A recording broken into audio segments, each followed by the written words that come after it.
चलिए, स्वागत है आप सभी का 11th के फर्स्ट क्लास में। आज से हम लोग 11th इंग्लिश का क्लास शुरू कर रहे हैं। बहुत सारे मायने में 11th का इंग्लिश खास करके बिहार बोर्ड के स्टूडेंट्स के लिए वैल्यूएबल नहीं रहता है। बिहार बोर्ड के स्टूडेंट्स जो है वो 11th की इंग्लिश पढ़ने पे कम ध्यान देते हैं, उनकी रुचि कम रहती है।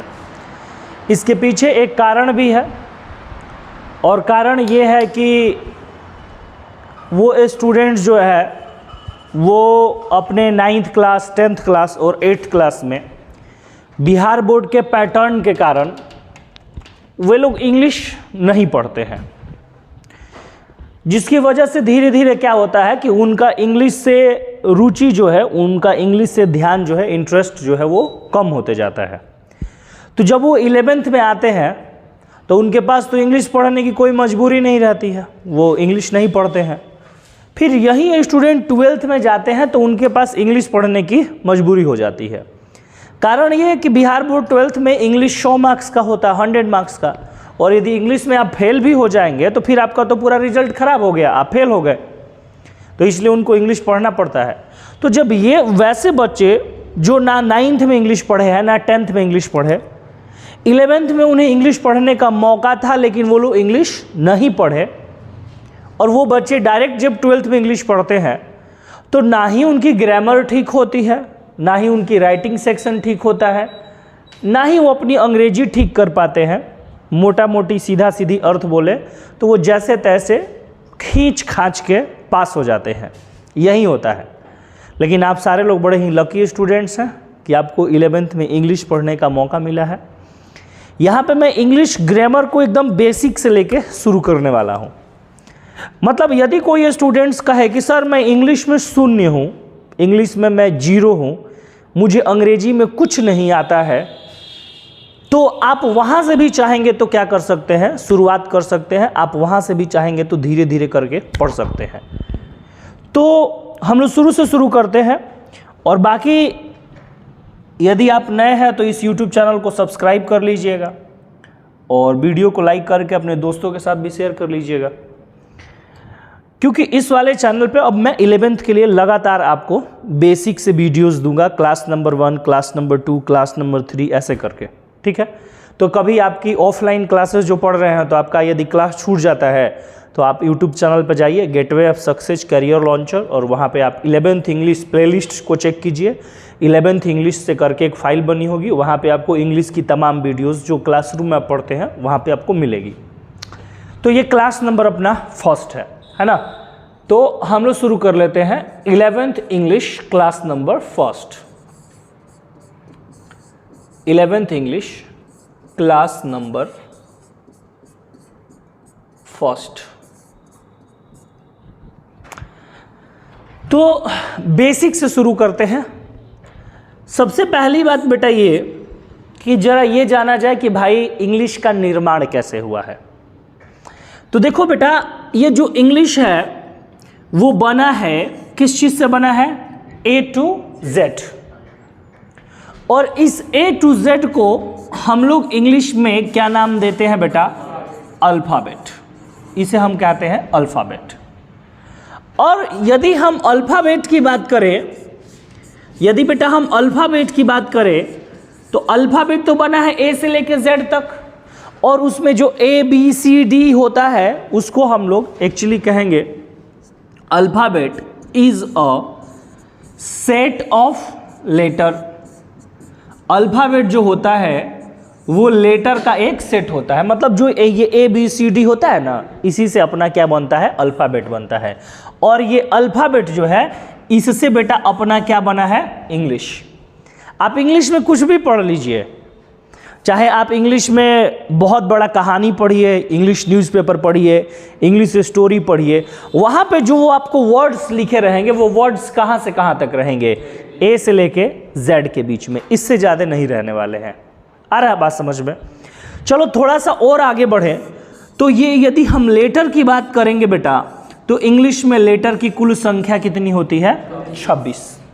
इंग्लिश अल्फ़ाबेट में लेटर 26 होते हैं। और थोड़ा सा और हम आगे बढ़े तो बात करेंगे कि जो ये आपके 26 लेटर होते हैं, इन 26 लेटर की जो साउंड होती है बेटा, वो साउंड जो होती है वो कितनी होती है? 44। 26 लेटर के 44 साउंड्स होते हैं। ध्यान देखना, पहली चीज़ 26 लेटर के 44 साउंड्स होते हैं। अब थोड़ा सा और आगे बढ़ेंगे तो इस लेटर के बारे में थोड़ी मोड़ी और जानकारी मिलेगी। क्या मिलेगी बेटा? तो ये लेटर जो है उसको हम लोग यदि चाहेंगे तो अलग अलग हिस्सों में रख सकते हैं, जिसको हम लोग कहेंगे वॉवेल, कॉन्सोनेंट और क्या कहेंगे बेटा? Semi vowel. सेमी वॉवेल, ठीक है। ये आप यहां से देख सकते हैं। अब वॉवेल क्या होते हैं आपको पता है ना। फिर कॉन्सोनेंट क्या होते हैं, सेमी वॉवेल क्या होते हैं, ये आपको पता है। बड़ा आसान सा टॉपिक है, बचपन में आप लोग पढ़े हैं। सीधा सा समझ लो कि वैसे लेटर जिसका जो उच्चारण है वो वोकल कॉर्ड से हो। वोकल कॉर्ड जानते हो ना, ये जो यहाँ से जिसका उच्चारण होता है उसको वॉवेल कहते हैं, बाकी यहाँ से जिसका उच्चारण नहीं होता उसको कॉन्सोनेंट कहते हैं। और वैसे लेटर जो कभी वॉवेल का काम करते हैं कभी कॉन्सोनेंट का काम करते हैं उसको क्या कहते हैं? सेमी वॉवेल कहते हैं। तो ये लेटर की बात हुई। अब यहाँ से जरा आगे बढ़ेंगे तो आपसे पूछेंगे बेटा, आपसे पूछेंगे कि बताइए कि मैंने क्या लिखा है। बोलिए आप लोग। बी लिखा है, ये वर्ड है, ये वर्ड है, पागल है ना। इसको आपने बोला बी, ये बी थोड़ी ना है। इसको बेटा हम कहेंगे कि सर यहाँ पे हमने क्या लिखा है? लेटर लिखा है। नहीं समझ में आया? लेटर है, लेटर है। और इसको पढ़ा क्या जाएगा? तब आप बोलोगे सर इसे बी पढ़ेंगे। आया समझ में? अब देखो फिर से मैंने पूछा, बताओ क्या है ये? लेटर है, बहुत बढ़िया। और इसको क्या पढ़ेंगे? ओ। और फिर मैंने यहां पे लिखा, अब बताओ ये क्या है? लेटर है, इसको क्या पढ़ोगे? Y.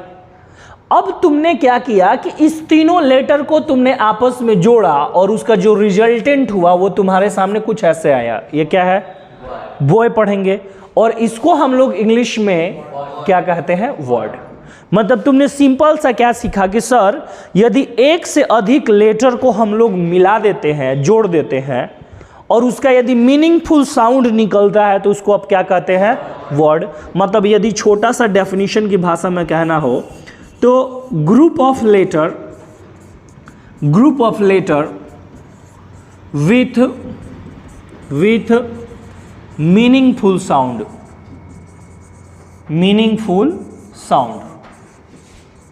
Group of letter with meaningful sound. जब लेटर को आपस में जोड़ते हैं और उसका मीनिंग निकलता है, उसका अर्थ निकलता है, तो उसी चीज को हम लोग क्या कहते हैं? वर्ड कहते हैं। यहां तक सबको क्लियर है? ये देख लो बेसिक कहाँ से लेके आए हैं, क्लियर हो रहा है ना। फिर हमने ये लेटर्स के टाइप देखे और उसके बाद फिर हमने लेटर से क्या बना दिया बेटा? वर्ड बना दिया। क्लियर है ना सबको? इससे एक कदम जरा आगे बढ़ेंगे, एक कदम आगे बढ़ेंगे तो आप ही से मैं पूछूंगा, आप ही से पूछूंगा बेटा, आप ही को बताना है क्या है ये? The boy is naughty, the boy is naughty. अब जरा बताइए, द बॉय इज नॉटी क्या है बेटा? सेंटेंस है। बहुत सारे जो हिंदी मीडियम के स्टूडेंट्स होते हैं, स्टार्टिंग में उनकी अंग्रेजी थोड़ी सी वीक होती है तो इसको बोल देगा सेंटेंस है। सेंटेंस फंटेंस कुछ नहीं होता है, सेंटेंस होता है, सेंटेंस। अब आपसे पूछेंगे तो ये द क्या है? वर्ड है। बॉय क्या है? वर्ड है। इज क्या है? नॉटी क्या है? तो इन सारे वर्ड्स को जब हम आपस में मिलाते हैं और इसका मीनिंग निकल रहा है, इसका सेंस निकल रहा है, इसका अर्थ निकल रहा है, तो इस चीज को हम लोग क्या कहते हैं? सेंटेंस कहते हैं। अब एक बात समझो ध्यान से, एक बात समझो बेटा ध्यान से। अंग्रेजी की शुरुआत कहां से हुई थी? तो सबसे छोटा, सबसे स्मॉलेस्ट यदि अंग्रेजी में कुछ है तो वो क्या है बताओ? अल्फाबेट। और अल्फाबेट से आगे बढ़ते बढ़ते हम लोग कहां पे गए? सेंटेंस से आगे अंग्रेजी में कुछ नहीं है। मतलब अंग्रेजी का जो सबसे बिगेस्ट पार्ट है, इंग्लिश का जो सबसे बड़ा पार्ट है, उसको बेटा जी आप लोग क्या कहोगे? जल्दी बताओ। सेंटेंस कहोगे। इंग्लिश में सबसे छोटा क्या होगा? और इंग्लिश में सबसे बड़ा सेंटेंस। अब सेंटेंस के आगे कुछ नहीं है, तो अब हमें जो भी पढ़ना होगा वो कहां से पढ़ना होगा? सेंटेंस में पढ़ना होगा। अब जरा आगे बढ़ते हैं। सेंटेंस को आगे सर कैसे पढ़ेंगे? तो सेंटेंस के स्ट्रक्चर को देखते हैं। किसी सेंटेंस को बनाने में हमको निम्नलिखित चीजों की जरूरत पड़ सकती है। क्या लिखा है? सब्जेक्ट। उसके बाद क्या लिखा है? वर्ब। उसके बाद क्या लिखा है? ऑब्जेक्ट। कहीं कहीं हम लोगों को ऑब्जेक्ट के अलावे कॉम्प्लीमेंट की भी जरूरत पड़ती है। कॉम्प्लीमेंट। इन चीजों को मिलाकर बेटा क्या बनता है? सेंटेंस बनता है। अब आपकी इंग्लिश ग्रामर आपको ठीक करनी है तो आपको ये जानना बहुत ही जरूरी है कि किसी वाक्य में सब्जेक्ट क्या होता है, किसी वाक्य में वर्ब क्या होता है, किसी वाक्य में ऑब्जेक्ट क्या होता है और किसी वाक्य में कॉम्प्लीमेंट क्या होता है। बहुत जानना जरूरी है। तो चूंकि सब्जेक्ट, वर्ब और ऑब्जेक्ट, कॉम्प्लीमेंट ये सारे लोग कहाँ आते हैं? सेंटेंस में आते हैं। तो इसीलिए हम लोग कुछ सेंटेंस लिखकर इसको समझ लेते हैं। जैसे हमने यहाँ पर कहा एक sentence, Ram Yeats food, Ram भोजन करता है। तो अब इस वाले सेंटेंस में जो राम है वो आपका क्या है? सब्जेक्ट है। क्यों सब्जेक्ट है? क्योंकि इस सेंटेंस में राम जो है वो क्या कर रहा है बेटा? कार्य कर रहा है। मैंने तुमको कहा कि आई टीच यू। अब इस वाले सेंटेंस में आपका बेटा सब्जेक्ट क्या है? आई है। क्यों है? क्योंकि इस वाक्य में आई जो है वो क्या कर रहा है? कार्य कर रहा है। मतलब किसी वाक्य में जो शब्द कार्य करता है उसको सब्जेक्ट कहते हैं। अब देखो यहां पे हमने कहा कि राम वॉज अ किंग। अब इस वाले सेंटेंस का भी जो सब्जेक्ट है बेटा वो क्या है? लेकिन इस वाले वाक्य में राम जो है वो कार्य को नहीं कर रहा है, बल्कि राम के बारे में क्या किया जा रहा है? चर्चा किया जा रहा है। तो राम सब्जेक्ट है। यहां पे मैंने कहा कि आई एम अ टीचर, तो यहां पर भी आपका सब्जेक्ट है वो क्या है? आई है। और आई यहां पर काम नहीं कर रहा है, बल्कि इसकी क्या हो रही है? चर्चा हो रही है ना? I am a teacher. आ रहा है समझ में ना? तो सब्जेक्ट किसी वाक्य में दो तरह से हो सकते हैं, या तो उस वाक्य में क्या करेगा, नहीं तो उसकी क्या होगी? चर्चा। अब देखो सेम सेंटेंस को कॉपी करो, यहीं पे समझ जाओगे, आगे बढ़ना ही नहीं है। राम ईट्स। अब बताओ कि राम का इसमें क्या कार्य है? खाना। खाना, ईट। अब ईट जो हो गया ना वो अपना क्या हो गया? वर्ब। आई का काम क्या है? टीच, पढ़ाना। अब ये टीच क्या हो गया? वर्ब। क्लियर हो रहा है? तो सब्जेक्ट का जो कार्य होता है वो क्या होता है? वर्ब होता है। इसमें देखो राम वॉज अ किंग। अब इसमें कोई कार्य नहीं है, लेकिन वॉज जो है वो अवस्था बता रहा है, एम जो है वो अवस्था बता रहा है, तो ये क्या हो गया? वर्ब। तो देखो सब्जेक्ट कार्य करता है, उसकी चर्चा की जाती है, और सब्जेक्ट के कार्य को या सब्जेक्ट के अवस्था को वर्ब कहा जाता है। तो ये दो चीज समझ गए हम लोग, दो चीज समझ गए। उसके अलावे वर्ब एक और जगह यूज होता है, जैसे कि अधिकार वगैरह बताने के लिए, I have a pen, you have a pen, she had a cow, ऐसे करके। अगला चीज है ऑब्जेक्ट। ऑब्जेक्ट सर कैसे समझेंगे? देखो भाई मैं यहाँ पे थोड़ा ब्रीफली आपको समझा रहा हूँ, पूरा डिटेल में उतना नहीं जा रहा हूँ, क्योंकि इस चीज़ को मैंने ऑफलाइन क्लास में बहुत डिटेल में पढ़ा दिया है, और उसके बाद इसकी वीडियोस भी अवेलेबल है यूट्यूब पे, है ना। वीडियोस 12th क्लास की बेसिक में आपको क्लास नंबर 2 या क्लास नंबर 3 में ये पूरी वीडियोस मिल जाएगी, आप वहाँ पे भी देख सकते हैं। तो ये देख लो यहाँ पे, रावण किडनैप्ड सीता। रावण किडनैप्ड सीता। अब यहाँ पे रावण जो है वो क्या है? सब्जेक्ट। किडनैप्ड है वर्ब, और सीता जो है वो क्या है? ऑब्जेक्ट। क्योंकि रावण इसलिए सब्जेक्ट है बेटा क्योंकि वो कार्य कर रहा है, और किडनैप्ड इसलिए वर्ब है कि सब्जेक्ट किडनैप कर रहा है, मतलब ये जो है वो सब्जेक्ट का क्या बन गया? कार्य। ठीक है। और यहाँ पर ये ऑब्जेक्ट इसलिए है क्योंकि यह सब्जेक्ट के कार्य से बेटा क्या हो रही है? प्रभावित हो रही है ना, अफेक्टेड। तो वो हो गया ऑब्जेक्ट। क्लियर हो गया ना। तो सर यहाँ पे हमने सब्जेक्ट वर्ब ऑब्जेक्ट को समझ लिया। अब सब्जेक्ट वर्ब ऑब्जेक्ट के आगे अब तुम्हें सब्जेक्ट को यूज करना है, वर्ब को यूज करना है, ऑब्जेक्ट को यूज करना है। तो इसी चीज़ को जानकारी के लिए तुमको क्या पढ़ना पड़ता है? Parts of speech. ठीक है ना। तो सब्जेक्ट वर्ब ऑब्जेक्ट की जानकारी के लिए, सेंटेंस के प्रयोग के लिए, सारे वर्ड्स की जानकारी के लिए तुमको एक टॉपिक पढ़ना होता है जिसका नाम क्या है, parts of speech. Parts of speech को हम लोग हिंदी में एक नाम देते हैं वाक्यांश। ठीक है, वाक्यांश। अब आज से पहले तक तुमने रटा रटाया डेफिनेशन पार्ट्स ऑफ स्पीच के बारे में पढ़ा कि all the words of English language are divided into 8 parts is called parts of speech. अंग्रेजी के सारे शब्दों को 8 भागों में बांट देते हैं जिसे पार्ट्स ऑफ स्पीच कहते हैं, लेकिन तुमने समझा नहीं। अब देखो वाक्यांश का मतलब क्या हुआ कि वाक्य का अंश बराबर वाक्यांश। पार्ट्स का हिंदी क्या होता है, भाग होगा, होता है ना। ऑफ का मतलब काके की, और स्पीच का मतलब क्या होता है, भाषण, है ना। अब देखो मैंने यहां पर एक सेंटेंस लिखा, Ram is a good boy. तो जब मैंने इसको पढ़ा Ram is a good boy, तो जैसे ही मैंने पढ़ा ये एक प्रकार का क्या बन गया, भाषण बन गया, स्टेटमेंट बन गया। और इस भाषण को और इस स्टेटमेंट को लिखने में क्या यूज हुआ है, राम का यूज हुआ है, इज का हुआ है, ए का हुआ है, गुड का हुआ है, बॉय का हुआ है। तो ये सारा चीज जो है ना वो इस वाक्य का क्या कहलाएगा, भाग कहलाएगा। नहीं समझ में आया, मतलब कि जो वाक्य का भाग होता है वो वाक्य का क्या होता है, वाक्यांश होता है, पार्ट्स ऑफ स्पीच होता है। मतलब हमने यहां पर सिंपल सा एक डेफिनेशन क्या दे दिया, word of the sentence, word of the sentence मतलब वाक्य का शब्द जो है वो उस वाक्य का क्या कहलाता है, पार्ट्स ऑफ स्पीच। इतना समझ रहे हो, मतलब इसमें से कोई भी वाक्य को तुम उठा लो, इसको पकड़ोगे, इसको पकड़ोगे, इसको पकड़ोगे, जिसको भी पकड़ोगे ना वो उस वाक्य का क्या कहलाएगा, पार्ट्स ऑफ स्पीच होगा। बात समझ में आ रहा है। अब किसी सेंटेंस में 8 प्रकार के वर्ड्स यूज होते हैं। किसी भी सेंटेंस में लगभग कितने प्रकार के वर्ड्स यूज हो सकते हैं, मैक्सिमम 8, मिनिमम 1-2 पे भी काम चल जाएगा, मैक्सिमम 8 से ज़्यादा।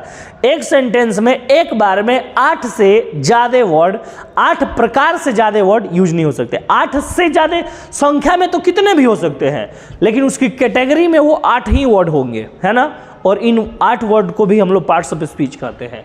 कौन कौन से हैं ये 8 वर्ड, उसमें हम लोग क्या क्या जानते हैं बेटा, नाउन जानते हैं, और क्या होता है बोलो, प्रोनाउन हो गया, और बोलो जल्दी से सर, एडजेक्टिव भी हो गया, है ना, और क्या हो गया, वर्ब हो गया, है ना, और आपका हो गया एडवर्ब। एडवर्ब के बाद आपका क्या हो गया भाई, प्रेपोजिशन, है ना, और एक हो गया कंजंक्शन, और एक आपको पढ़ने को मिलता है इंटरजेक्शन। लेकिन इंटरजेक्शन को आपको आधुनिक ग्रामर में से बाहर हटा दिया गया है, वो आपके सिलेबस का हिस्सा नहीं है, मूलतः आपको इतना तक ही पढ़ना है। ठीक है, ये 7 हो गया आपको। अब इसमें ही आपको बारी बारी से करना है, पूरा इंग्लिश ग्रामर इसी में समाहित है। जैसे कि अब इसमें से पहला एक पार्ट को हम उठा लेते हैं जिसका नाम क्या है, नाउन। अब नाउन पे यदि चर्चा किया जाए तो नाउन को आप लोग क्या कहते हैं बेटा, नाउन को आप लोग कहते हैं हिंदी में संज्ञा। और यदि इसे शॉर्ट एक छोटा सा डेफिनेशन दिया जाए तो यहाँ पे बैठा हुआ सारा बच्चा बता सकता है कि सर नाउन जो है वो एक प्रकार का क्या है, नेमिंग वर्ड है। मतलब दुनिया के जितने भी नाम होते हैं उसको क्या कहोगे, नाउन, नाउन संज्ञा। दुनिया के जितने भी नाम होंगे उसको क्या कहोगे, नाउन। लेकिन मेरा प्रश्न ये है कि सर नाउन को नाम ही क्यों कहा जाता है, नाउन को कुछ और क्यों नहीं कह देते। नाउन को तो किसी व्यक्ति, वस्तु, स्थान या भाव के नाम को संज्ञा कहते हैं, ऐसा आपने बचपन में पढ़ा है, आज तक पढ़ा है। लेकिन किसी नाउन को नाम ही क्यों कहा जाता है, बड़ा इसके पीछे लॉजिक है, जरा ध्यान से देखना। नाउन जो वर्ड है बेटा, वास्तव में इस वर्ड को लिया गया है किस भाषा से, लैटिन भाषा से। और नाउन वर्ड को लैटिन भाषा से लिया गया जिसका इंग्लिश में मीनिंग होता है नेम और हिंदी में मीनिंग क्या होता है, नाम। अर्थात जो भी नाम होता है वो नाउन होता है और जो नाउन होता है वो क्या होता है। ऐसे देखो, मैंने यहाँ पर लिखा वाटर और फिर मैंने लिखा जल। अब बताओ कि दोनों में क्या अंतर है, कोई अंतर है नहीं। सर इतना ही अंतर है कि वाटर को इंग्लिश में लिखा गया, जल को हिंदी में लिखा गया। उसी तरह से नाउन, नेम और नाम में कोई अंतर नहीं है। अंतर बस इतना है कि सर ये लैटिन भाषा का शब्द है, ये इंग्लिश भाषा का शब्द है और ये हिंदी भाषा का शब्द है। तीनों का मीनिंग एक ही हुआ। मतलब जो नाम हुआ वो बेटा क्या कहलाया? नाउन। क्लियर हुआ? चलो अब नाउन को अलग अलग अकॉर्डिंग बांट के हम लोग पढ़ते हैं, अलग अलग कैटेगरी में हम लोग बांट के पढ़ते हैं। तो सबसे पहले हम लोग नाउन का जो बंटवारा कर रहे हैं वो किसके आधार पर कर रहे हैं? कास्ट के आधार पर, जाति के आधार पर। और जाति के आधार पर नाउन की जब हम लोग बंटवारा करते हैं बेटा तो उसके कितने प्रकार हो जाते हैं? 5 प्रकार होते हैं। सर इस 5 प्रकार को याद करने का एक छोटा सा ट्रिक आपको दे रहा है। क्या है? पकमा। पकमा कंपनी से आप 5 नाउन को याद कर सकते हैं। बोले सर कैसे याद कर सकते हैं? देखिए पी से क्या निकलेगा? Proper noun. उसके बाद जो सी है उससे क्या निकलेगा? Common noun.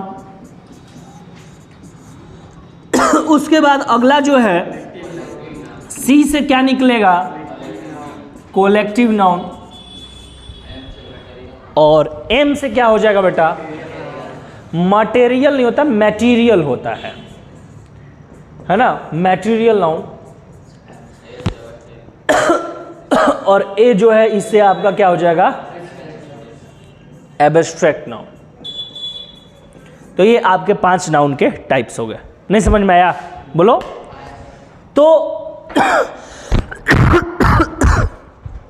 इस 5 टाइप्स को हम लोग बारी बारी से करके पढ़ेंगे, जिसमें से आपका एक का नाम है प्रॉपर, कॉमन, कलेक्टिव, मैटेरियल और एब्स्ट्रैक्ट। क्लियर हुआ है? चलिए आगे की चर्चा जो है हम अगले क्लास में करेंगे, है ना। आज के लिए इतना ही, और ऐसे लगातार आपको 11th क्लासेस पे वीडियोस मिलते रहेंगे। ये क्लास नंबर 1 था जिसमें मैंने बेसिक पे चर्चा किया। Thank you so much. मिलेंगे नेक्स्ट वीडियो में।